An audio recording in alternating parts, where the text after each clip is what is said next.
Hai, ketemu lagi dengan saya Anindi Mujirastiwi. Uh, saya kuliah di Psikologi Islam Institut Agama Islam Negeri Kota Kediri. Bertemu lagi dengan saya. Apa kabar teman-teman? Jangan lupa like, subscribe, dan komen channel saya ya. Oke, hari ini aku mau mempresentasikan atau ingin bercerita mengenai ilmu Islam, yaitu had mencuri.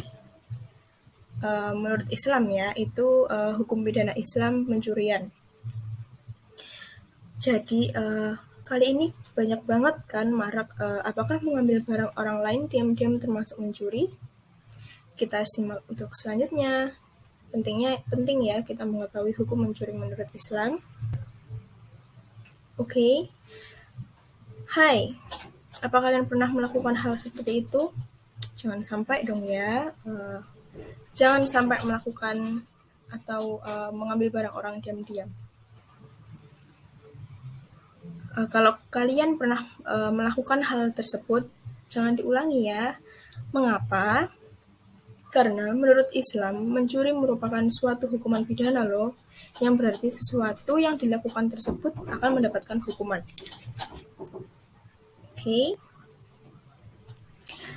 Jadi, menurut Islam di Al-Quran, surat Al-Maidah ayat 38, yang memiliki arti,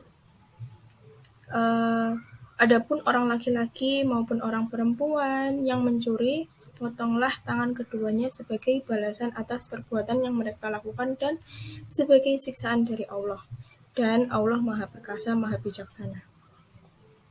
Ngeri nggak sih potong tangan loh? Terus di Islam, kategori mencuri menurut ulama itu ada dua, pencurian kecil dan pencurian besar. Yang membedakannya, pencurian kecil itu seperti mencuri diam-diam, apa yang kita tanyakan sebelumnya ya. Hukuman menurut Islam adalah potong tangan.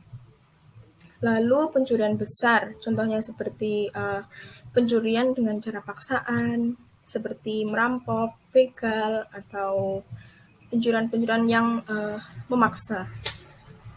Lalu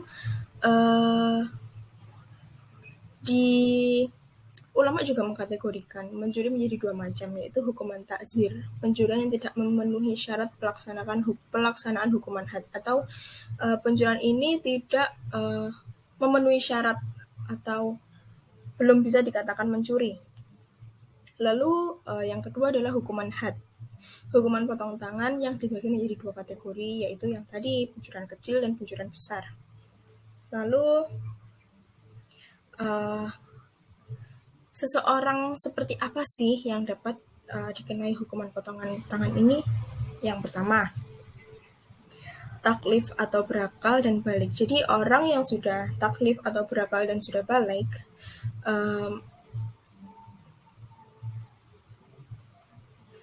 dapat dikenai potongan had. Maka tidak divonis jika gila, murtad, dan anak kecil. Tetapi dikhususkan bila anak kecil lebih diberi sanksi yang mendidik, biasanya seperti itu. Lalu yang kedua, seseorang mencuri karena kehendak sendiri. Tahu kan, seandainya ia dipaksa maka tidak dianggap mencuri dan menggugurkan syarat-syarat dari pencuri tadi. Lalu yang ketiga, yang dicuri bukan barang syubhat. Maksudnya barang syubhat itu barang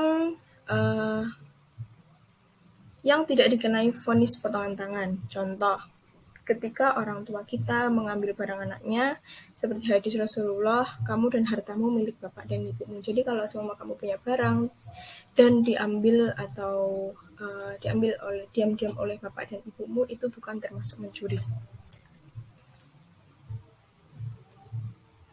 Jadi, mengambil barang orang diam-diam termasuk mencuri tidak ya?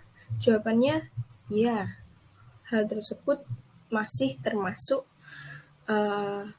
mencuri. Apalagi dengan disengaja. Contohnya seperti syarat-syarat seseorang dapat digantikan sebagai pencuri atau tidak.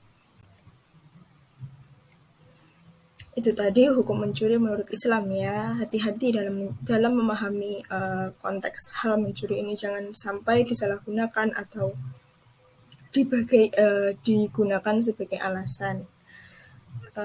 Bijak dalam membaca dan mendengarkan ya. Terus hukum mencuri di Indonesia itu juga ada loh.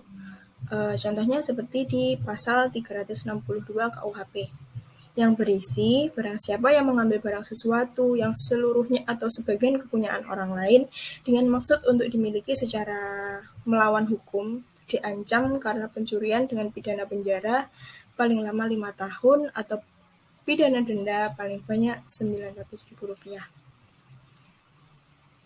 Oke, dari sini kita sudah tahu dong mencuri itu seperti apa, contohnya seperti apa. Terus mencuri ternyata juga mempunyai syarat menurut Islam. Dan mengambil barang orang lain secara diam-diam itu termasuk mencuri loh. Jangan diulangi atau kalian mengerti atau tahu orang di sekitar kalian yang seperti itu, tolong diberitahu pelan-pelan kalau apa yang dia lakukan itu sesuatu atau perbuatan yang tercela. Terima kasih. Sampai bertemu dengan aku ya. Jangan lupa like, comment, dan subscribe. Sampai bertemu. Bye.